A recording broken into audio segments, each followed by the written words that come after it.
Hello and welcome to another episode of Scott Reads Comics. Today I'll be covering Who's Who in the DC Universe, number 7, published in 1985 by DC Comics. And we have another incredible wraparound cover. Appears to be once again a George Perez style. However, I again checked the interior credits, and I actually don't think this is a George Perez cover looking at it now. This looks like it could be Chuck Patton or maybe even Joe Staton with some of the facial expressions I'm seeing here. Sort of a strange looking Element Lad here. Definitely not a Perez cover. But this issue does cover Dr. Psycho to Fastback. So let's dive in and take a look at some of these amazing entries. First of all, we have our letters page on the inside front cover. We have a number of letters from various fans writing in. I'll just quickly read one. I have a question about the entries of super teams. For example, when you present the Outsiders, will it be drawn by Jim Aparo or Alan Davis? They answer, the deluxe format hardcover editions of the Legion, Titans, and soon Outsiders are being handled by the artists considered to be the primary creators of the series, and they will be the ones most likely asked to do the team pages. Nothing really too interesting in our pronunciation guide. Credits are Len Wein, writer-editor, Marv Wolfman, contributing writer, Robert Greenberger, associate editor-researcher, Paul Levitch, contributing writer, Peter Sanderson, contributing writer-researcher, E. Nelson Bridwell, researcher, Todd Klein, contributing writer and production. And they have 4 colorists listed: Anthony Tolan, Len Wein, Tatiana Wood, and Tom Ziuko. And Brenda Pope is listed as the proofreader. Diving in here, we have Dr. Psycho, first appearance, Wonder Woman number 289. Very interesting character, 3 feet 9 inches tall, 84 pounds. Art by Stephen DiStefano and Bruce Patterson. So this guy is obviously more of a Wonder Woman villain. And Dr. Psycho's only superpower is his psionic ability to shape ectoplasm according to his wishes. Originally, he could only do so while in hypnotic control of a human medium, whom he used to draw the ectoplasm to Earth. However, he now uses an ectoplasmic extractor device to give him the ectoplasm he needs. Pretty bizarre character. Next up, we have Dr. Regulus. I believe he is a Legion villain. First appearance, Adventure Comics 348. This is some Pat Broderick, excellent Pat Broderick artwork here. I love the purple background. And he has solar, I think, based powers. Dr. Regulus now possesses solar energy powers, permitting him to generate heat or light from his person in quantities not measurable by human technology. Pretty dangerous foe, and I think a regular foe of Sunboy. Next up, Dr. 13, first appearance, Star Spangled Comics number 122. Full name, Dr. Terrence 13. So a little bit of destiny there. Nice artwork here by Tony DeZanuga, another one of those excellent Filipino emigres to the U.S. comic scene.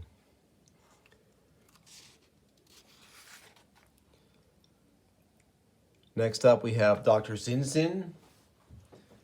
Not in the pronunciation directory. This would have been a good one to conclude in there. First appearance, Detective Comics 354. A subpar athlete and hand-to-hand combatant, Dr. Zenzen nevertheless possesses a brilliant, devious mind that has enabled him to rise to the top of the underworld. So, we have nice artwork by Bill Sienkiewicz on this entry. Pretty interesting looking entry there. Cool martial arts pose for Dr. Zenzen. Dollman, first appearance, Feature Comics number 27, Base of Operations, Earth X. And let's see. In 1939, scientist Darrell Dane developed a serum that gave him the power to shrink to the height of 6 inches and grow back to his normal size by willing himself to do so. By willing himself to do so, Dollman can shrink to a height of 6 inches in a proportionate weight or return to his normal size and weight. At his 6-inch height, Dollman retains his strength of a normal-sized man. So that's a common trope in comics. I believe the same thing happens with Adam and Ant-Man. Nice artwork here by Murphy Anderson. Dedicated with greatest admiration to Lou Fine. So Murphy Anderson included that classy note there. Next up, we have Dolphin. Art by Dave Stevens. Really gorgeous piece here by Dave Stevens. First appearance, showcase number 79. Olympic level swimmer with no real knowledge of hand-to-hand combatant, Dolphin is able to remain underwater indefinitely, survive the crushing pressure of the deep, and swim with a speed far outstripping that of the sleek undersea mammal for which she is named. Pretty cool character. Next up is Don Caballero, first appearance, All-Star Western 58, art by Bill Ray. I like Bill Ray's pencil and design work. He was also a great inker for Luke McDonnell, I think, on the Justice League run that he did, the Justice League Detroit. Oh, we have a gorgeous 2-page spread here by John Byrne on the Doom Patrol. Really cool. We have the Chief, Elastigirl, Negative Man, Robot Man, Mento, and Beast Boy. And yeah, Doom Patrol, John Byrne was always a big fan of the Doom Patrol, and he did, I believe, an 18-issue run of Doom Patrol in the late 90s or early 2000s. Very cool stuff. I love how he has some of the main villains in the back here. Monsieur Mala, Madame Rogue, General Mortis, and I always forget this guy's name. Really cool stuff. First appearance, My Greatest Adventure, number 80. And then we have the second iteration of the Doom Patrol, drawn appropriately by Joe Staton and Terry Austin. And that team included Celsius, Negative Woman, again, Robot Man, and Tempest. And this was the late 70s reimagining of the Doom Patrol. First appearance, Showcase 94. Next up, we have the Dragon King, art by Greg LaRocque and Bob Wysick. And this guy, his first appearance was All-Star Squadron number 4. Real name unknown. A superior athlete and hand-to-hand combatant, the Dragon King's greatest resources were his vast store of scientific knowledge and the mystical power apparently at his command, which enabled him to construct and fuel the energy that protected Hitler's Fortress Europa and the Japanese Empire from attacks by America's superpowered mystery men. So this guy is, I think, a Roy Thomas creation. Next up, we have longtime Legion leader, Dream Girl. She was great, a great leader of the team back when I was collecting it around the time of the Great Darkness Saga and a little beyond that. First appearance, Adventure Comics 317. Artwork here is by longtime Legion artist James Sherman.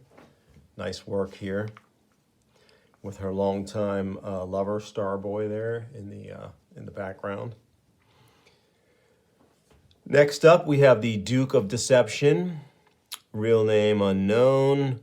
First appearance, Golden Age version, Wonder Woman number 2, modern version, Wonder Woman 217. So we have Jose Delbo and Bob Smith doing the artwork. Apparently he can create illusions befitting his name. Next up, we have the Dummy. Leading Comics number 1 is his first appearance. The Dummy has no superpowers, but is a brilliant inventor of advanced weaponry. He carries a cane that can fire a powerful force beam. A poor hand-to-hand combatant, the Dummy relies instead on his wits, his inventions, and his hired thugs. He's 3 feet 1, 69 pounds. Let's see. Very interesting character. First appearance, as I said, Leading Comics number 1. Next up, we have Duo Damsel. First appearance in Action Comics 276. We have great artwork here by Mary Wilshire, Dick Giordano. Alter Ego, Luarno, Durgo, Tane. Yeah, so she is actually married to Chuck Tane, who is Bouncing Boy of the Legion. She used to be, I think, Triplicate Lass or Triplicate Girl, but one of her duplicates was killed, so she became Duo Damsel. Next up, we have Duplicate Boy. Excellent artwork here by Jerry Bingham and Dick Giordano. And his first appearance was Adventure Comics 324. Next up, we have the Earthworm. Art by Tim Burgard. First appearance, Wonder Woman 309. Yeah. Interesting looking, almost zombie-like character. Oh yes, now we have another great double-page spread here with the members of Easy Company, the Sergeant Rock crew. Excellent art by Joe Kubert. Really cool, showing all the members of Easy Company. Bulldozer, Little Sure Shot, Wild Man, Ice Cream Soldier, Four Eyes, Jackie Johnson, Worrywart, Farmer Boy, Long Round, Short Round. So these guys first appeared in Our Armies at War number 83, Easy Company. Next up we have Eclipso with artwork by Dave Gibbons. His first appearance was House of Secrets number 61. Superhumanly powerful and savage hand-to-hand combatant, Eclipso's greatest weapon is his black diamond, actually some sort of alien meteorite. Held to his eclipsed eye, it fires a frigid beam of impenetrable black light. Held to his uneclipsed eye, it projects the beam of destructive laser-like light. So a pretty formidable foe, Eclipso. Next up is Elastic Lad. Art by Howard Bender and Romeo Tangal. And his first appearance was Action Comics number 6. And as Elastic Lad, Jimmy Olsen number 31. Oh yeah, so this is actually an alter ego of Jimmy Olsen. One of those times he got weird powers during the long Superman run. Elastigirl, we saw her earlier in our Doom Patrol entry. Again, excellent artwork here by none other than John Byrne. Really good stuff. Love the background images too of Elastigirl in action. First appearance, My Greatest Adventure number 80. Elastigirl could stretch any part of her body to incredible lengths. She could grow to gigantic size with an accompanying increase in mass and strength. Could also shrink to a tiny but not microscopic proportions. She did not maintain her normal mass and strength when she shrank. Next up, we have El Diablo. Fantastic artwork by Gray Morrow here. Alter ego Lazarus Lane. First appearance, All-Star Western number 3. A superb athlete and hand-to-hand combatant, El Diablo was also an unparalleled marksman and an expert with bullwhip, knife, and bola. Really cool character. Electrocutioner. This character is definitely an 80s character. Yeah, look, his first appearance was Batman 331. The Electrocutioner's costume possesses special circuitry that allows him, at will, to either stun or kill his victims with a bolt of electricity. Great artwork here by Dave Ross and Claus Janson. This is a fantastic entry. Next up, we have Element Lad, art by Colleen Duran and Carl Kessel. Nice Element Lad entry here. Adventure Comics 307 was his first appearance. Love the green background as well. I think during that same period that Dream Girl was leader, Element Lad was deputy leader. Elongated Man with art by Carmine Infantino and Dick Giordano. Appropriate to the character here, this artwork. Flash number 112. Obviously had stretching powers, sort of similar to Plastic Man. I remember him best for his Justice League Europe run when he was on that team in the late 80s. And incredibly drawn by Bart Sears. Next up, El Papagayo, art by Mark Teixeira and Frank Giacoya. First appearance, Jonah Hex number 2. Alter ego, unrevealed, occupation, bandit leader. Next up is the Elu. First appearance, Omega Men 26. So he was a member of the Omega Men, I think, as some kind of energy being. Artwork by Sean McManus, who was drawing the book at that time. Next up, Emerald Empress, first appearance, Adventure Comics 352. That would be a good first appearance to track down. She's such a great, potent character, really good villain. Art by Kurt Swan and Carl Kessel. Nice combo there. Here she is blasting Superboy, looks like Sun Boy and Cosmic Boy. Next up, we have the Enchantress, first appearance, Strange Adventures 187. Art by Carl Potts and Dick Giordano. I think this is the first Carl Potts we've seen in any of these issues. He was more, I associate him a lot more with Marvel, but interesting how some of these artists kind of just show up in these entries. Cool background stuff here too on this piece. And she was great in Suicide Squad. I loved her character June Moon in Suicide Squad when Ostrander and Luke McDonnell brought that book back. Enemy Ace, first appearance, Our Army at War 151. Art again here by Joe Kubert. And his full name is Baron Hans von Hammer. Occupation fighter pilot. So yeah, that's great biplane action. Would have been cool to see, this character is associated a lot with Joe Kubert, but it would have been great to see Trimpe do some of this stuff too, since he was such an aficionado of military aircraft and so good at drawing it. I don't think Trimpe did a lot of work for DC though. I think he was mostly a Marvel guy. Next up, we have the Enforcer with art by Raphael Kayanan and Gary Martin. Her first appearance, Fury of Firestorm number 14. And also on this page, Eradicator. First appearance, Flash 314. Art by Carmine Infantino and Dennis Jansen. Evil Star is on the next page here. And Green Lantern number 37. And again, we have really nice artwork by classic artist Gil Kane here.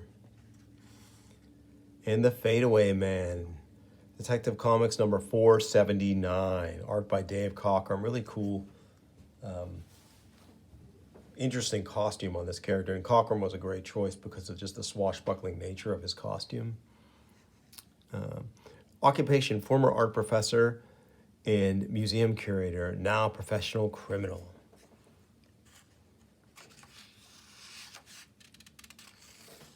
And then finally for this issue, we have a member of the Zoo Crew, Fastback. New Teen Titans number 16 was his first appearance. 2 feet 4 inches, 41 pounds. Alter ego, Timmy Joe Terrapin. So he's actually a turtle with super speed. Fastback and the other members of the Zoo Crew derive their powers from the interaction of the energy of the meteor fragments with that of Superman, Starro, and the energy barrier that briefly surrounded Earth. The result gave Fastback the ability to move at super speed, presumably like the Flash. Fastback has an aura that protects him from friction heat. He does not possess mental control over his body's molecules, however. Hence, he cannot vary their vibratory rate, as the Flash can. Really great. A nice artwork, too, by Scott Shaw, who's the artist most associated with Captain Carrot and the Zoo Crew. Let's see here. Quick note on Fastback on the inside back cover. Fastback will be an active participant in the Oz Wonderland War miniseries. That would be a cool one to look for on the show. I never see those issues in dollar bins, though, so I'd have to track them down conventionally. But it might be worth it. So yeah, that's our quick run through Who's Who in the DC Universe, number 7. I hope you enjoyed it. If you did, please like and subscribe. Tell your friends, and I'll bring you more soon on Scott Reads Comics. Thanks for watching.